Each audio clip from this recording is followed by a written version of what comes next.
نبوت کے دو گواہ، قرآن اور علی. کیا بات ہے. قرآن اور علی. علی کی ولایت کے دو گواہ، علی کی ولایت کے بھی دو گواہ. اب آپ بولیں گے کیسے ہو گئے بھائی؟ من کنت مولا ہو فہذا علی مولا ہو. 4 مہینے میں بہت سارے لوگ بھول گئے، لیکن بیٹا حسن موجود تھا. آخری حج تھا، سب سے پہلے رسول نے کہا کہ میں تمہارے بیچ میں 2 گرا قدر چیز چھوڑ کر جا رہا ہوں، ایک قرآن اور ایک اہل بیت. اس کو مضبوطی سے تھام لو، جس نے اس کو تھام لیا حوض کوثر میں میرے پاس آ کر ملے گا. حوض کوثر پر میرے پاس آ کر ملے گا.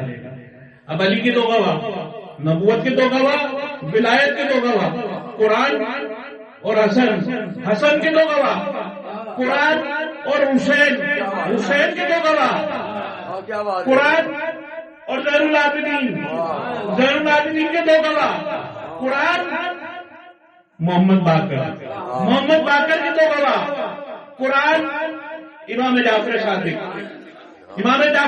کے 2 گواہ، قرآن موسیٰ کاظم کے 2 گواہ، قرآن امام علی رضا کے 2 گواہ، قرآن امام تقی علیہ السلام، امام تقی کے 2 گواہ، قرآن امام نقی کے 2 گواہ، قرآن حسن عسکری اور حسن عسکری کے 2 گواہ، حسن عسکری کے 2 گواہ، امام مہدی، قرآن اور امام مہدی. اب آپ بولو گے امام مہدی کے 2 گواہ کہاں سے لائے؟ امام مہدی کے 2 گواہ کہاں سے لائے؟ اب اللہ اپنے نبی کو اٹھاتا آسمان پر جسے عیسیٰ کہتے ہیں، مہدی کے 2 گواہ، عیسیٰ اور قرآن. مہدی خود نہیں، خدا حجت خود ہے، اپنے حجت کے بارے میں بتاتا ہے. سبحان اللہ. اب بات سمجھ میں نہیں آئی ہوگی 12 امام کی کہ ہر کے 2 گواہ کیسے بھئی؟ یا تو بات ہو رہی تھی نبوت کے 2 گواہ، شاہ صاحب نے تو سب کو گواہ بنا دیا، کیونکہ رسول نے تو کہا ہے کہ میں تمہارے بیچ میں 2 چیزیں چھوڑ کے جا رہا ہوں، قرآن اور اہل بیت.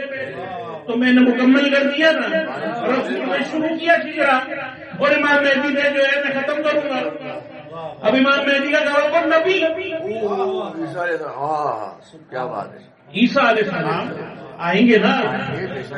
لوگوں نے کہا علی نے ان کے پیچھے نماز پڑھی، علی نے اس کے پیچھے نماز پڑھی، علی نے اس کے پیچھے نماز پڑھی.